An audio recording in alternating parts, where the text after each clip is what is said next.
4, 3, 2, 1. Opens up.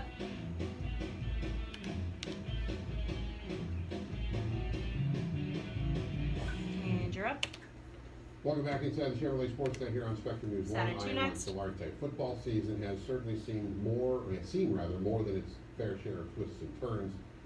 We've played just 2 weeks. Thanks, 2020. Appreciate you.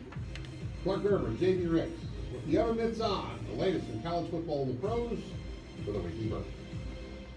That's right, it is another edition of the Weekly Burn. I got the super producer Clark Gerber, your boy JB Briggs, here to hit you on this hump day edition of the Chevrolet Sports Night with the hot topics of the week. And Clark, let's go ahead and jump right into this thing. We're going to start with our top story of the day. Wake Forest and Notre Dame being postponed due to COVID-19 until December 12th. And now we have 2 of our Tobacco Road teams who will be out of action. Carolina already had an open date this week, but their game last week against Charlotte was canceled because of the COVID-19 situation they were dealing with. Now, there was a lot of rumbling going on the internet yesterday about 5 minutes left in this. And North Carolina both have open dates. Why not just let them play this weekend or whatever on short notice? I think it's an insane idea, but you beg to tell us why. Of course I do. I don't understand how this is insane Super in any in. way. The ACC at the very start said that we're trying to be flexible. Okay, so be flexible. This is like tailor-made for them. There's not even the normal travel logistics they have to figure out for an out-of-state team. This is it's a drive up the road here. If you move this game up now, it gives you more wiggle room later. All right, that November 14th date opens up for both teams. And now, if you have another situation down the line where another game has to be postponed, guess what? We have more dates, more available dates for you to push that game to. If you're not doing this, you're boxing yourself into a corner for later. And at the end of the day, I think everybody's primary goal is to play as many games as possible. So if you have a situation where you can play it this weekend, why not?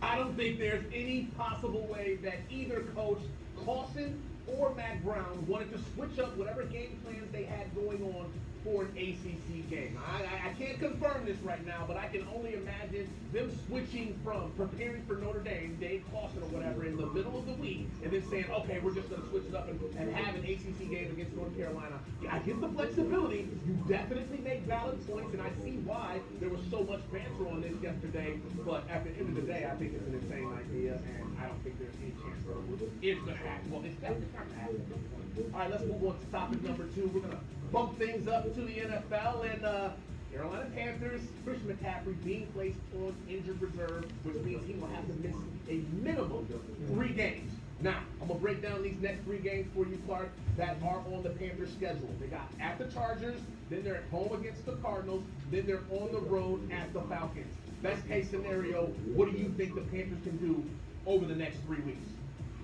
Cool.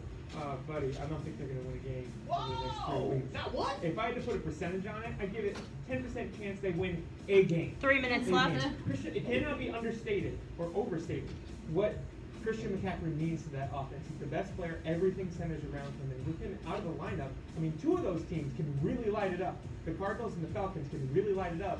And the Chargers, let's not forget, took the Chiefs to overtime last week. So these are not cupcake teams. If you're asking Teddy Bridgewater to get in a shootout with Kyler Murray or with Matt Ryan and the weapons that they have at their disposal, and you're asking him to do that without his best weapon, I just don't see it, man. NFL, anything can happen, but 10% chance the Panthers win a game. 90% chance they go 0-3 in my book. Well, it looks like Panthers fans, you're going to love me for this edition of the Weekly Burn because I'm going to be Mr. Optimistic. I think they'll win 2 of these 3 games. 2 of them. I think they'll win 2 of these 3 games. I still have confidence in this Panthers team, but I think they can pull off a win at the Chargers because of Justin Herbert being a rookie and they have that film. And the Falcons, did you see what they did against the Cowboys? They can at least score, though, man. Trash, man. I'm sorry. Falcons don't know how to win a game right now, and that's a divisional game right there. Panthers, show me some love. Y'all will win 2 of the next 3. You are bugging, man. They've lost 10 in a row with Christian McCaffrey. And now you're going to take the best running back in the game out, and you expect them to win 2 or 3? You are bugging. I want to know what you're on. I said 90 what seconds I left in said. pack. Now, we're going to move on to our final topic before we get up out of here. NBA. finals are right around the corner, but we still got to figure out who are going to be the representatives from the West and the East. Boston, Miami. Miami's up 2-1 in that series. That one going on right now as we speak. But in the West, man, how dramatic has that been so far? You saw the buzzer beater by Anthony Davis for them to steal game 2. And then last night, Denver held on, and now that series is at 2-1 right now with the Lakers on top. How will the Western Conference Final play out? I love the Nuggets. 1 minute I left. love them.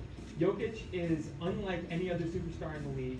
He's fascinating to watch just to see how other teams are going to try to handle him. Jamal Murray blossoming into a star in front of our very eyes. Their bench is so much better than the Lakers.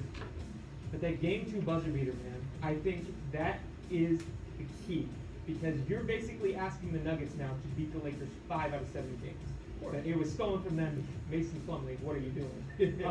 Denver will make this a long series. They've shown 30. that they have the fight to do that. In the end, I just think Lakers. So we have teases and then play of the day. This series going 7. So I'll tease be videos real in 3 and play of the day open is in The 1. Lakers will come back and win game 4, and then the Nuggets will have them right where they want them. Down by 3-1, right? That's exactly where they want them, but guess what? 15. The Lakers ain't the Clippers, and the Lakers are not the Jazz. They'll go ahead and finish this off. Stand by. Lakers. Folks, And fair. let's go ahead and wrap it up because that is another edition of The Weekly Bind. Here's the super producer, Mark Gerber. It's Stand by. JB Riggs. Mike, let's send it back to you. Yeah, we're gonna need to talk, JD. We'll do it off camera. Time to take another break. Much more to get to on the program. Football results are on the way. Plus, the Video's USL up. Championship season is winding down. Big opportunity for the Charlotte Independents. They take Sound of on one Miami. next. The highlights are coming up next. It's up. This is the Chevrolet. And play of the days at 2. Well, Clark Gerber's running in. We go to Cleveland for a second straight night. A game-winning Sound homer of 3 will against be my next. beloved White Sox. They're staggering to the finish, but they are already in the playoffs, so I don't care. Jordan Luplow off Gio Gonzalez. Stand by, giving the Master. Indians their 4th straight win. More important, it puts Clark Gerber's Twins back into first place in the American League Central. There are still games to play. I am not happy, but I will give props to Mr. Luplow. We're going to play the day, but not the Clark. And in 3, 2, 1, take a master.